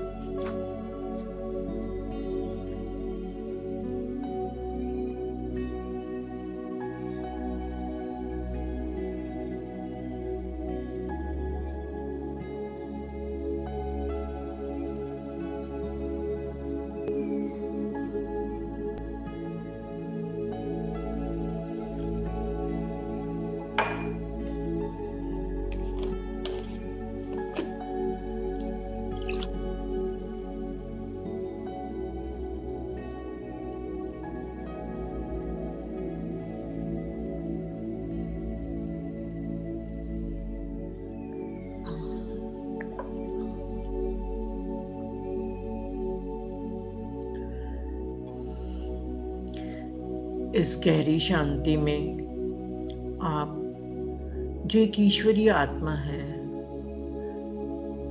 कर्मा के पार, समय और स्पेस के भी पार है, उस भगवत्ता में अपनी आत्मा में निहित अपने ज्ञान को आमंत्रित करिए। वह ज्ञान जो आपकी आत्मा में सुप्तावस्था में है, आत्मा ने हमारे लिए डिवाइन प्लान को जो चूज करके रखा है, उसका ज्ञान हमें होना आवश्यक है। अपने आप से कहिए कि वह प्लान, वह भगवत्ता वाला प्लान समझने के लिए हमें बुद्धि दे और हम इसे पूरा करने की हमें शक्ति दे।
ध्यान से ज्ञान और ज्ञान से मुक्ति, यही हम सभी का उद्देश्य है।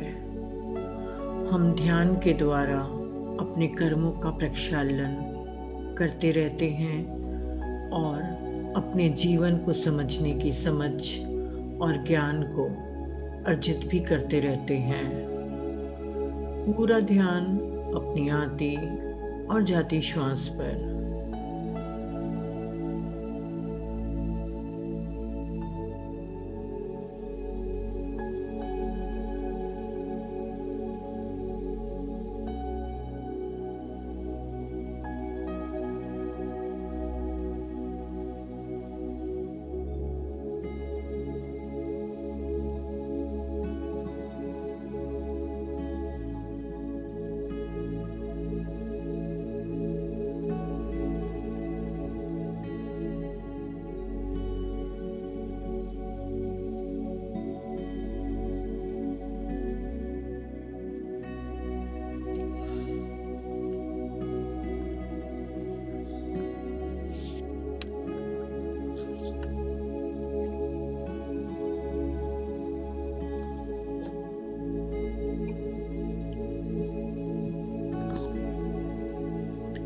मैं आज अभी यह संकल्प करती हूँ कि मैं नियमित रूप से ध्यान करूँगी और अपने कर्मों का प्रक्षालन करूँगी।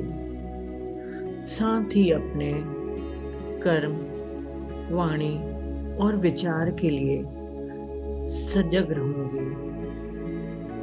मेरी वाणी और मेरे कर्मों के द्वारा किसी का भी नुकसान न हो। मेरे वाणी, मेरे कर्मों के द्वारा प्रेम प्रदर्शित करूंगी और लोगों में प्रेम बांटूंगी। मेरे विचार उत्तम विचार होंगे जो जन कल्याण के लिए होंगे। मैं किसी का भी अहित नहीं सोचूंगी। जो भी मेरे जीवन में है और जो परिस्थितियां हैं उन सबको सर्व स्वीकार करूंगी। किसी से कोई शिकायत नहीं, कोई द्विधा नहीं।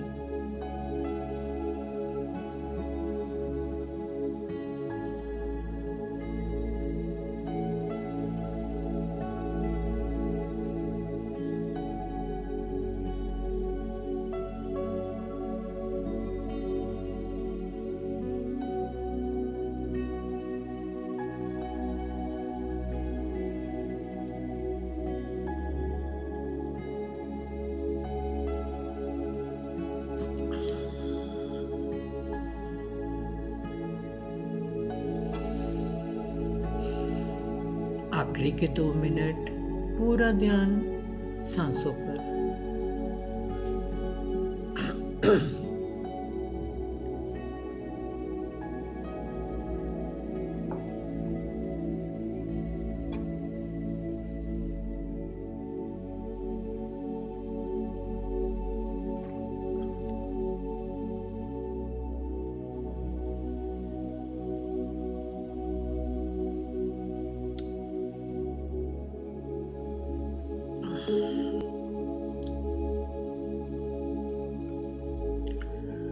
आज से मैं अपने मन, कर्म और वाणी के लिए सर्वाधिक सतर्क रहूंगी।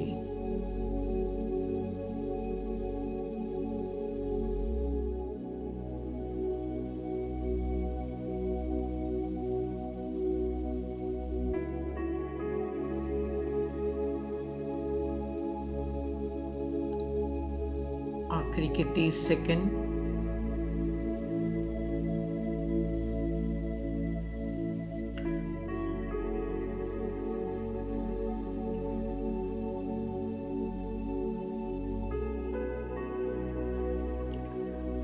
आखिरी के 10 सेकंड।